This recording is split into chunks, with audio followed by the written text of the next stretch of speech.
Assalamu alaikum.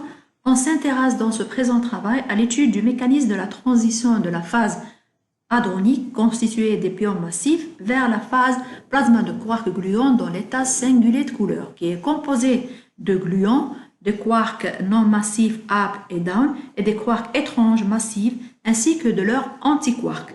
Ce mécanisme dit la nucléation, qui est due aux fluctuations statistiques qui se produisent dans la phase hadronique chaude, engendrant des bulles de QGP. Ces fluctuations sont déterminées selon la théorie classique de la nucléation par la différence entre l'énergie libre de la phase hadronique Ag et de la phase QGP. Dans ce présent travail, nous avons calculé cette différence d'énergie libre, delta F, analytiquement, dans le cadre du modèle du sac, par la formule numéro 1, suivante, où B représente la constante du sac, PAG est la pression de la phase hadronique que nous avons calculée et que nous avons trouvée qui est donnée par la formule suivante. Par contre, PQGP est la pression de la phase QGP que nous avons calculée dans le cas de la contribution des termes de volume et de surface dans la densité d'état de ces constituants. Cette pression est donnée par la formule suivante, où les fonctions G1 et G2 sont données par les formules suivantes.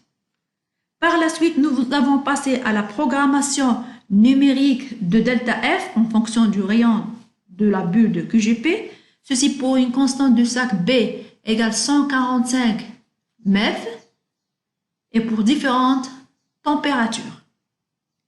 Puis nous avons comparé les résultats obtenus avec nos précédents résultats que nous avons obtenus dans le cas où nous avons pris le terme de courbure dans nos calculs de la densité d'état additionnellement au terme de volume et de surface.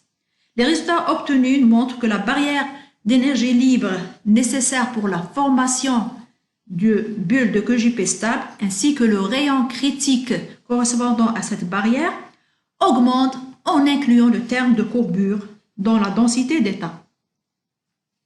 La cause de ceci revient au coefficient de courbure négatif des constituants de QGP qui abaisse la pression de QGP et ce qui nécessite une barrière d'énergie libre plus élevée que celle dans le cas d'absence du terme de courbure. D'autres résultats que nous avons obtenus indiquent qu'en augmentant la température, la barrière d'énergie libre diminue ainsi que le rayon critique. Ceci dans les deux cas étudiés. Ceci peut être justifié par les prédictions de la chromodynamique quantique expliquant les interactions fortes entre les quarks. Merci.